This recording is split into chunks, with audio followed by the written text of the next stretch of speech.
Okay, so we continue with this course of classical field theory. Now, today we will go back to the space-time interval, and we will consider a point now, the same space-time interval represented by x and t. You know, x represents as a space, which is x, y, and z, and our time t, we are taking motions along the x-axis translations along x. So that's why we are drawing x and t. So we will go back to this space-time x and t. We will consider a point having the coordinates xt and xt and the same coordinates x prime, t prime, not the same, other coordinates x prime, t prime in the mobile frame r prime, which is in translation at a speed v along x. You already know this. So in this type of geometry, so remember, we are not working with Euclidean geometry. We are now working in a non-Euclidean geometry.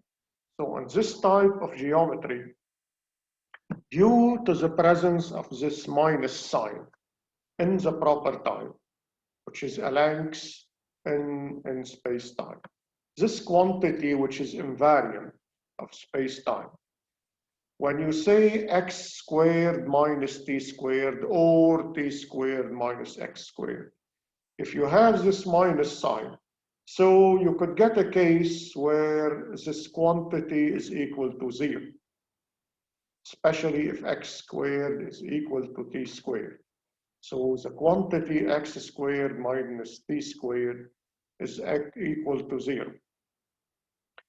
And because you are not working in a Euclidean space, you don't have to say that x should be equal to 0 and t should be equal to 0. Because in the Euclidean space, if you are in an xy plane, if you say x squared plus y squared is equal to 0, it means that x is equal to 0 and y is equal to 0. In a non-Euclidean space, in our case, in space-time, x squared minus t squared does not mean at all that x is 0 and t is 0. It's just a non-Euclidean space where a distance represented by x squared minus t squared could be equal to 0.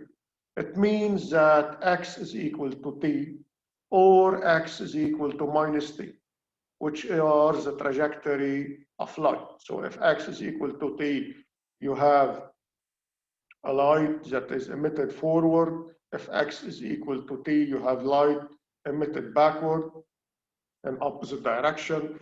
These are the first bisectors of the plane x and t.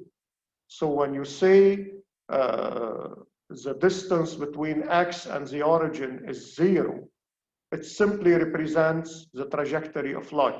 It does not mean that as a point, this red point here and the origin overlap. They are not the same point. Even if the distance in space-time is 0, it doesn't mean that these 2 points overlap. It simply implies that these points belong to the trajectory of light. So these points are on the line represented by x equals t or x equals minus t. In this case, you have the distance is 0, which means that the proper time is also 0. The proper time, which is t prime, which is x squared minus t squared, or t squared minus x squared, which is t prime squared, which is the time measured on the mobile clock. In this case, it is always 0. Practically speaking, this means that if a ray of light could carry along its motion a certain clock if you know that light is not a material object, so light cannot carry anything with it. But if, let's just imagine a ray of light taking with it a certain clock to measure the time. This clock would not measure any time. So it will always tell you that the time is zero. No time is measured. So when you travel with a speed c, time stops. It simply stops. You don't measure any time. Rays of light do not age. They will still the same because they are traveling at the speed c. So if your ray of light is moving, it's just moving in space, in vacuum, and if it's not absorbed by matter. You know, when light encounters matter, it could be absorbed. So we are talking in a case where the light is not absorbed by matter, just traveling in vacuum in space. This ray of light will not age. It will keep moving until the end of the space. I don't know where that is. I don't know if even space has an end. So this ray of light, if it's not absorbed, it will stay the same, it will not age, because for him, or for the ray of light, for something that is traveling at the speed c, time stops. There is no time for light. Light stops at the speed c. So in this case, if you go back to this plane x and t, and you take this trajectory of light, which is x equals t, the first bisector of this part of the space-time, you can divide your space-time into two zones. Here you have x is less than t, and here you have x which is greater than t. When you are here, when x is less than t, if you have 2 points in space-time, these 2 points could be connected at least by a ray of light. And if they are traveling very slow, they could be connected by a number of things.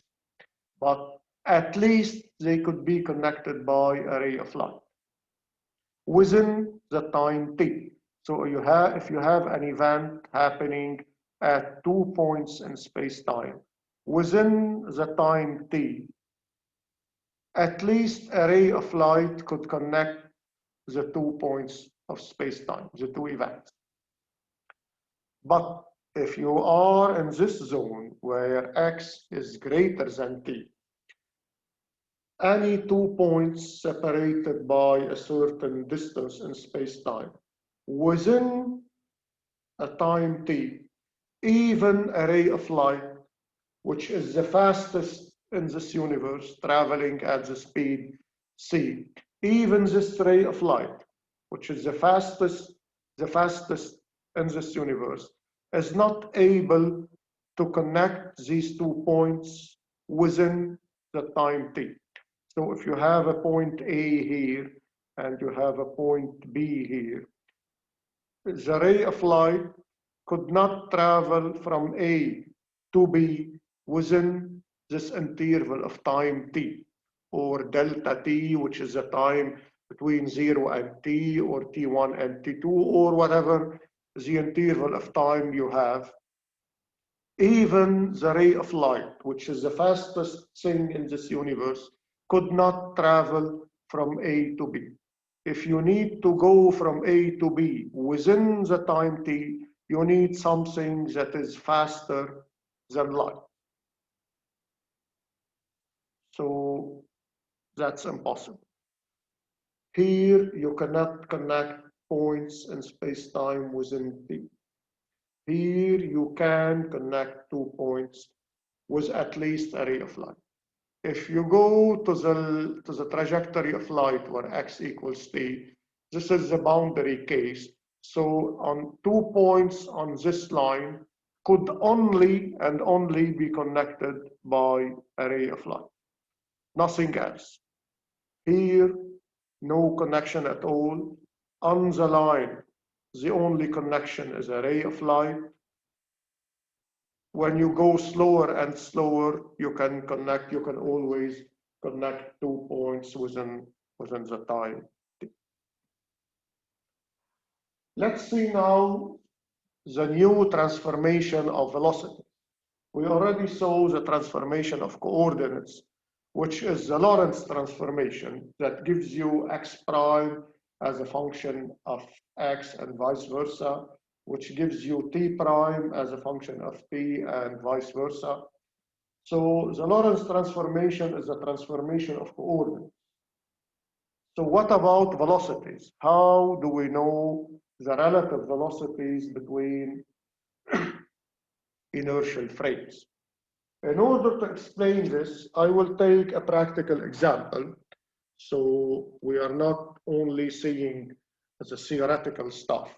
We will take a very practical case, a very real case. We will suppose that we have a certain train moving on a rectilinear trajectory on the x-axis, which represents the frame R.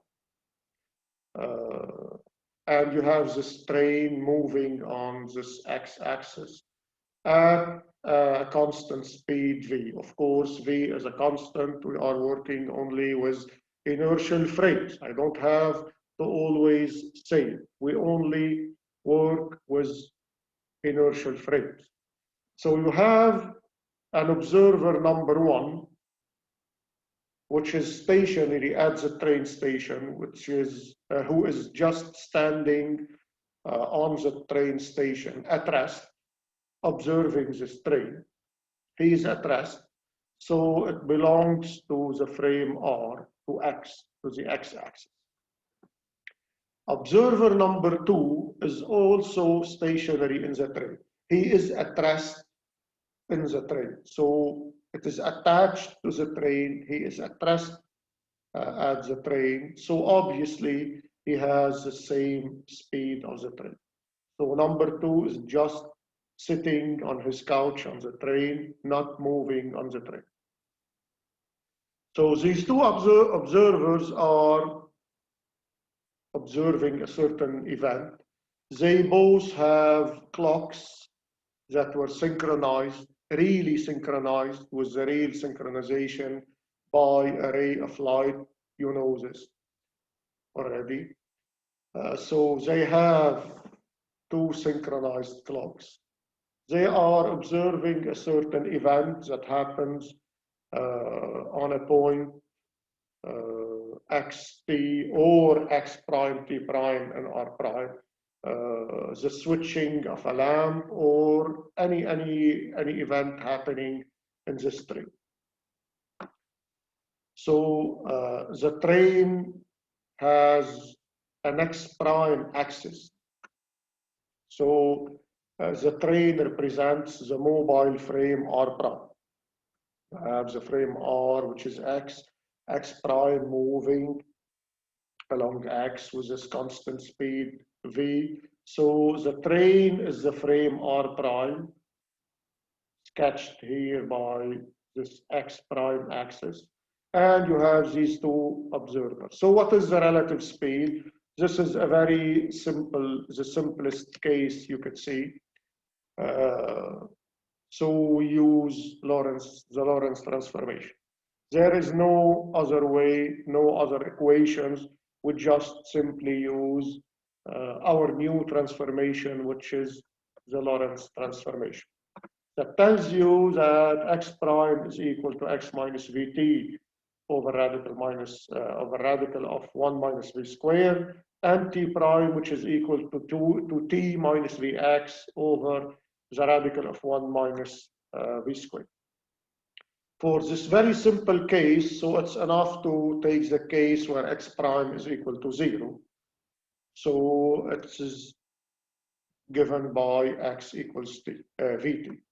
Because why do we take x prime is equal to 0? Because it is on the line x equals vt. So the frame r prime, the train, which is moving at a speed v, if you draw it in space-time, it will make a line. So the trajectory is a line given by x equals vt.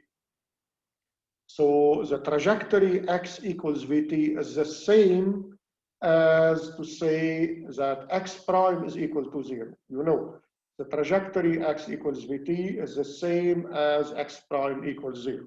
So if you take this x prime equals to 0, so the numerator is equal to 0, so x equals vt. So it really belongs to this trajectory x equals vt. So the relative speed is v. So this is x, this is t, the coefficient of t is v, so the relative velocity of v. This is a very simple trivial case because number 2 is attached to the train, is at rest in the frame. So number 2 has the same speed of the train. So simply you can say that the relative speed is just v. Now let us consider a case that is a little bit more complicated. We will consider a third observer in the train, but number 3 is not at rest. Number 3 is moving at a speed u with respect to the train, not with respect to number 1. With respect to the train, which is the frame r prime. So in this frame r prime, in the train, number 3 is moving at the speed u. So this observer, this person, which is number 3, he is walking in the train, he is moving back and forward in the train. And he has a speed u, which is constant, of course. We are dealing with inertial frames. So u is the constant speed of number 3 within the train, in the frame r prime, which is the frame.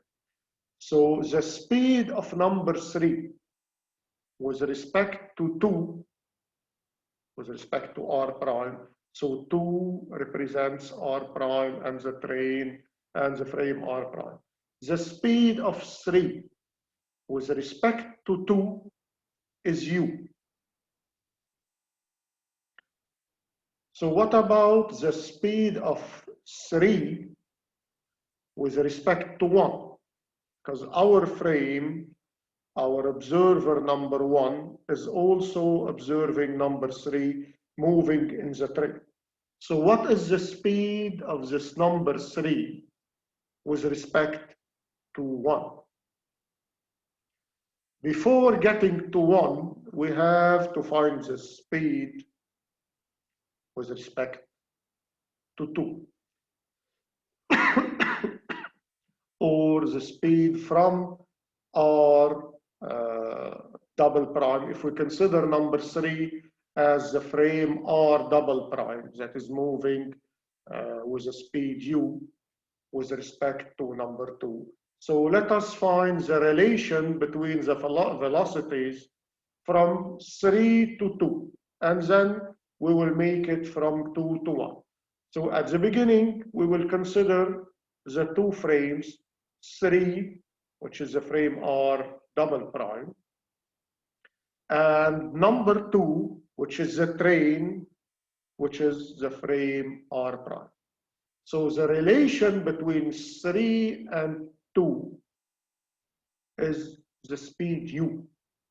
So the Lorentz transformation from 3 to 2 is given by x double prime and r double prime, which is x prime and r prime in 2, minus u t prime, because the relative velocity between 3 and 2 is u, minus u t prime over the radical of 1 minus u squared, because the speed here from 3 to 2 is u. And also t double prime is t prime minus u x prime over the radical of 1 minus u squared. This is the Lorentz transformation from 3, which is r double prime, to 2, which is r prime. So double prime, 2 prime, and the speed is u. So you have this Lorentz transformation, and you already know the transformation, the Lorentz transformation from 2 to 1, which gives you x prime and t prime as a function of x and t. So we can replace, simply replacing x prime and t prime by the Lorentz transformation from 2 to 1. So instead of x prime, we will replace it by its value, x minus vt over radical 1 minus v squared, because from 2 to 1, we have v, not u.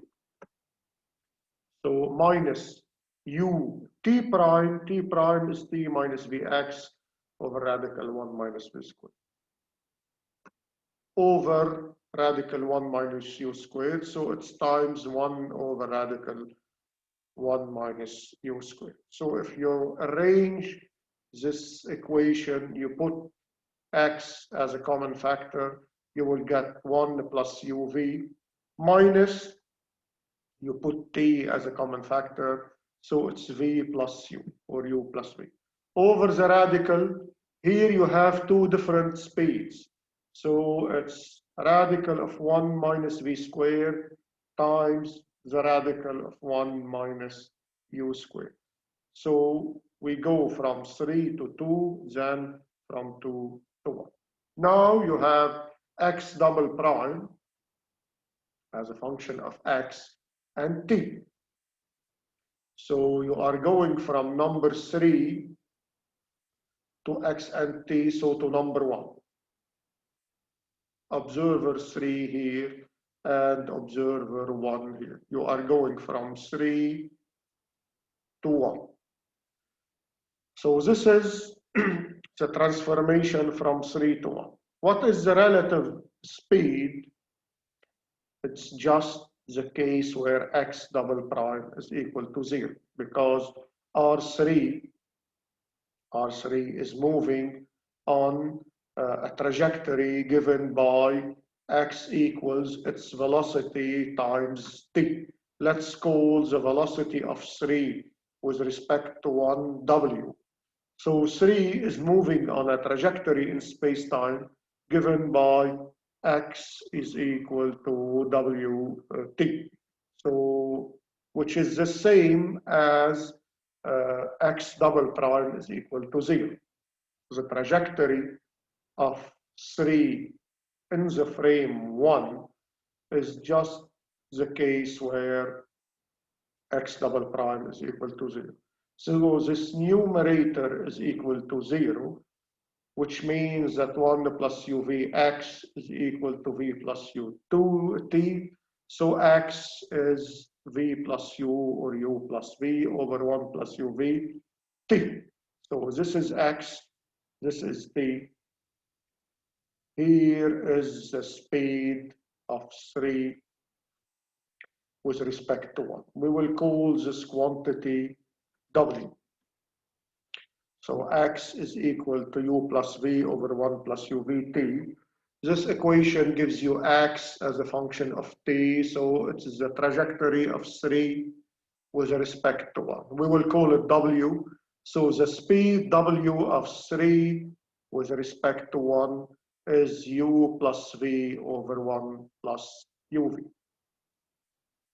So the Lorentz transformation from r double prime to r from 3 to 1, and a more simple writing, you can write it as x double prime is x minus wt, because the relative velocity is w, over the radical of 1 minus w squared.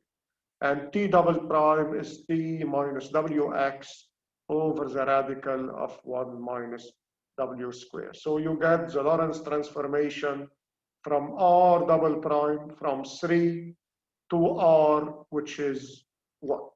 And the relative speed is this quantity u plus v over 1 plus u. If you take a frame where c is different from 1, personally, I never use a frame where c is different from 1. But if you see it in a certain textbook, in an old reference that is still using this case where c is different from 1, so don't be surprised. If c is different from 1, you just arrange the dimensions of the equation. So w is a speed, u plus v is a speed. So you just divide uv by c squared. So you get rid of the dimension at the denominator. You have a speed which is equal to a speed. So it's u plus v over 1 plus uv over c squared. If you compare it to the Newtonian case, and in a Newtonian case, W is just the addition of speeds. So for Newton, the relative velocity is just u plus v. You add velocities u plus v plus, etc. for how many objects you have. So the Newtonian relative speed is u plus v, which is always true for slow velocities, but not true for high velocities or velocities that are approaching the speed of light. I'll give you a numerical example. If u and v are equal to 0, 0, 1, which means 0, 0, 1, c. But if you go back to c equals 1, so if u and v are equal to 0, 0, 1, so w is u plus v, which is 0, 0, 2 over 1 plus uv. So you see the correction is very negligible. The correction is very small. You are almost at a Newtonian case. So if you apply Newton here, you can apply Newton here. The difference is very negligible. But if you go up with your speed, if you take some objects accelerated to some 0.9 c or at speeds that are equal to 0.9 for electrons, for example. So W in this case is u plus v, so it's 0.9 plus 0.9, which is 1.8, over 1 plus uv, which gives you 1.81. You see that the denominator is always a little bit greater than the numerator. So this quantity is always less than 1, which is less than c. 1 is c. So the relative velocity is always less than c. It's less than 1, which means there are no speeds that are greater than c.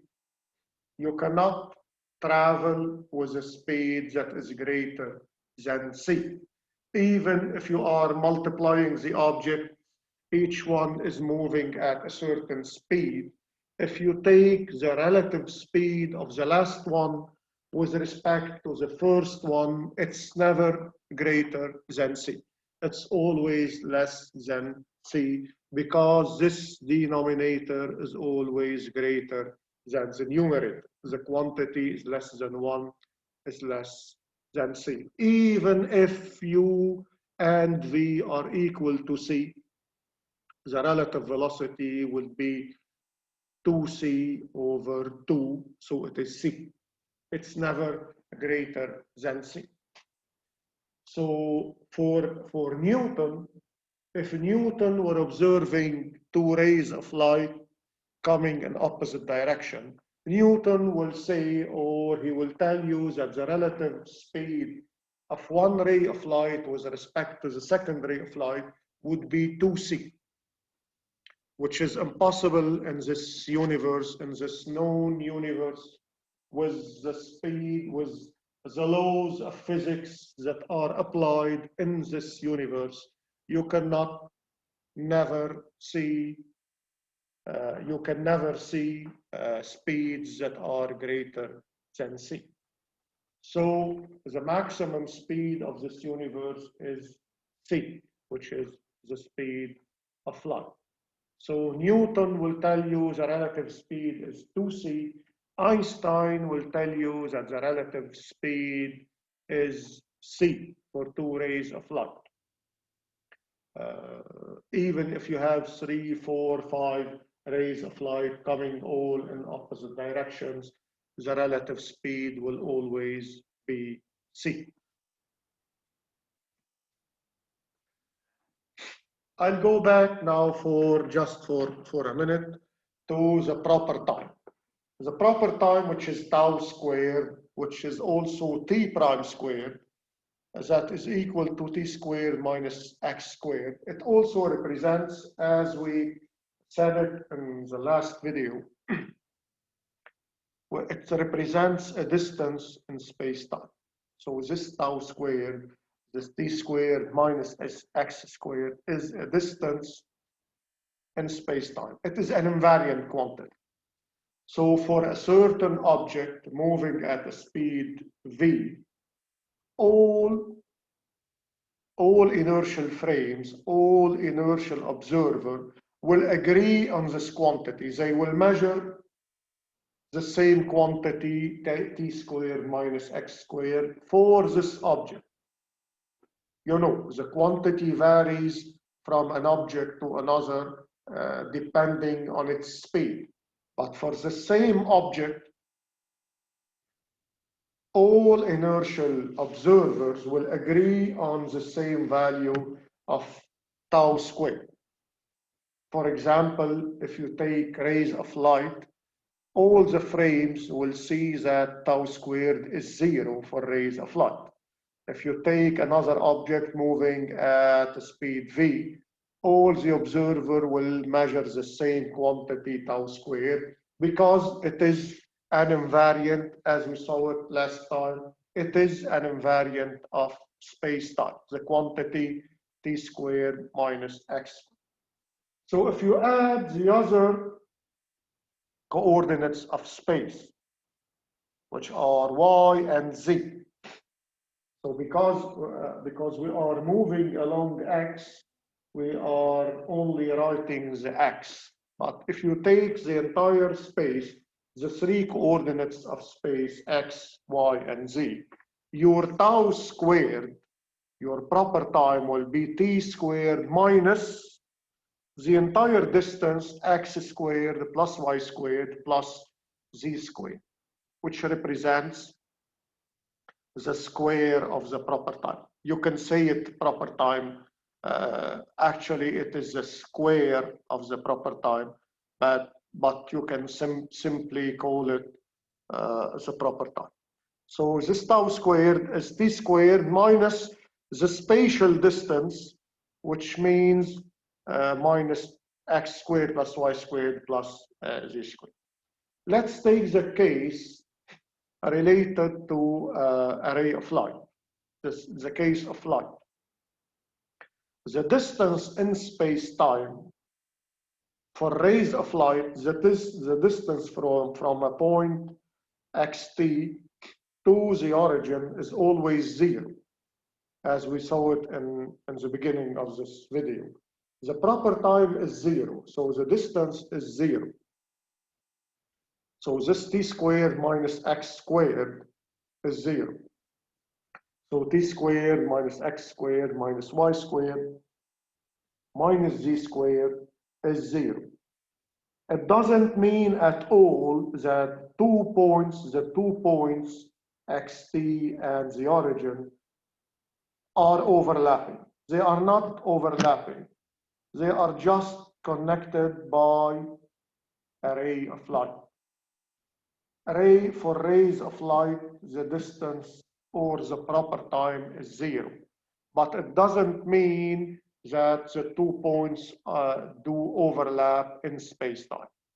They are 2 different points in space-time, but the distance is 0.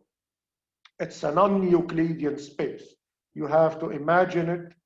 You cannot draw it on a 2-dimensional sheet. You have to imagine it. So t squared minus x squared minus y squared minus z squared is 0.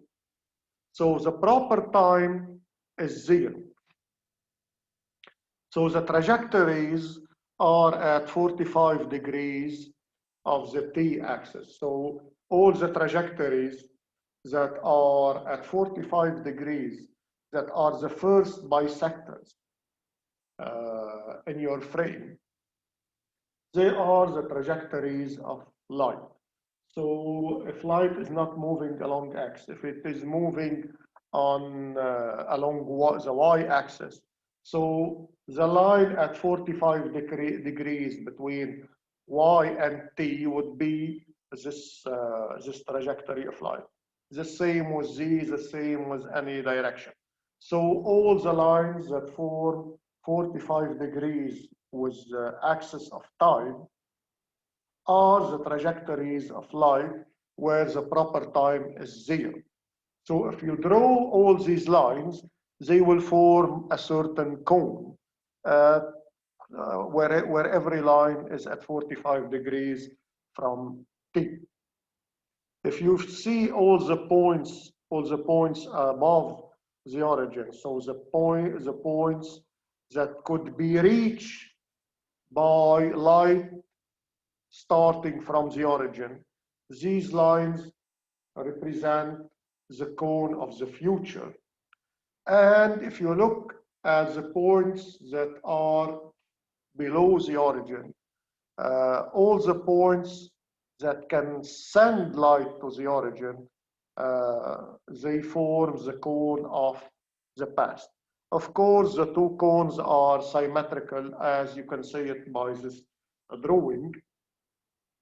So every ray of light starting from the origin is moving at 45 degrees from t. So along the first bisectors, all the line at 45 degrees will form this cone, which is the cone of the future. And all the light coming to the origin,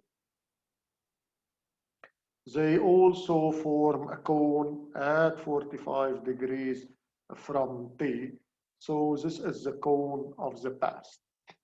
Here, it's the present. It's not the past.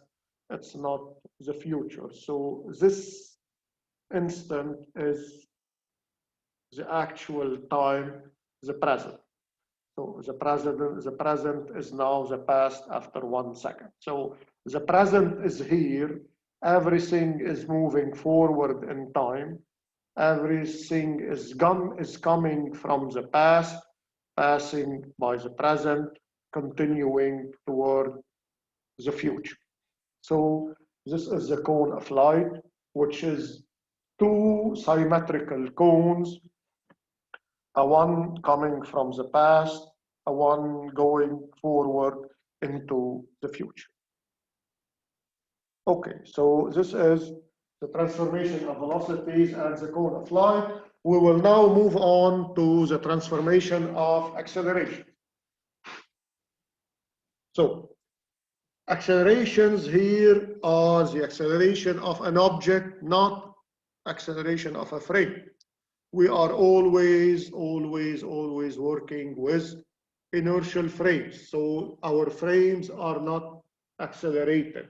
Our frames are in a uniform translation along X or along any other direction. The frames are always inertial. But if you have an object, a mobile object in space-time, this object could move, could travel with a non-zero acceleration. So if you consider, as always, 2 frames R and R prime, of course, R prime is moving at a constant speed with respect to r, etc. You know it. You know this. If an object is in the frame r prime, and if this object is moving with an acceleration a prime in r prime, so we can find its acceleration a as measured in r. So a prime is the acceleration of the object in r prime, and a is the acceleration of the object in r. So let's find the acceleration between a prime and a. Of course, if a is along x and the motion is along x, is d of v of x over dt. Of course, the definition of the acceleration is always the same. Even if we are working with a new transformation, a new system of coordinates, but you never change the definition of physical quantities. So when you define physical quantities, these definitions are always invariant. So if your acceleration is the variation of a speed with respect to time, it is always the variation of a speed with respect to time. You do not change the definition of physical quantity. So A is dv over dt, or v is the relative velocity. Is the same relative velocity we found earlier in this video. So what we found is v is u plus v over 1 plus uv. Here u is the speed of the object, which is variable. V is the speed of the frame r prime with respect to r. V is constant. But u is not constant because u is the speed of the object, which is accelerated. So u is variable. We need the quantities dvx, dv of x, and dt. And we have the expression of v. We can find dv. So it's just the derivative of this quantity. So the derivative of the numerator times the denominator minus the derivative of the denominator times the numerator over the denominator squared. You know how to find a derivative. This is a simple derivative. So the differential of u plus v, u is variable, v is constant, so differential is du times the denominator 1 plus v minus the differential of 1 plus uv. 1 is constant, v is constant, so the differential is du times v. So it's minus duv times the numerator, it's u plus v, over the denominator squared, which is 1 plus uv squared. And according to the Lorentz transformation, you have dt, which is equal to dt prime plus v dx prime over the radical of 1 minus v squared.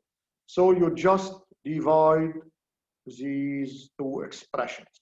So our acceleration a of x is du 1 plus v minus v du u plus v over 1 plus uv squared divided by dt. So it's time radical 1 minus v squared over dt prime plus v dx squared. So you arrange your equation, you put du as a common factor, and you will stay with 1 plus uv minus uv. So these two cancel. Minus v squared times the radical of 1 minus v squared over 1 plus uv squared times dt plus v dx prime. So you will be left with du times 1 minus v squared to the power 3 over 2 times 1 plus uv squared. You put dt prime as a common factor, you will get 1 plus v dx prime over dt prime. So now if you look at this equation, you have du over dt prime. U is the speed in r prime, and t prime is the time in r prime. So if you divide a differential of the velocity over a differential of time, both in r prime, so this is the acceleration a prime, du over dt prime. It's the differential of the speed of the velocity in r prime with respect to the time in r prime. So it's a prime, the acceleration in r prime, times 1 minus v squared power 3 over 2 over 1 plus uv squared times 1 plus v dx prime over dt prime is the differential of the position in r prime over the differential of time in r prime. So it's the speed in r prime, which is u. So our acceleration a is equal to a prime times 1 minus v squared to the power 3 over 2 over 1 plus uv to the power 3. If your object is at rest in the frame, so u is equal to 0, so your denominator becomes 1, and the acceleration a will be equal to a prime times 1 minus v squared to the power 3 over 2. So I think I will stop for this video, and we will continue on the next one.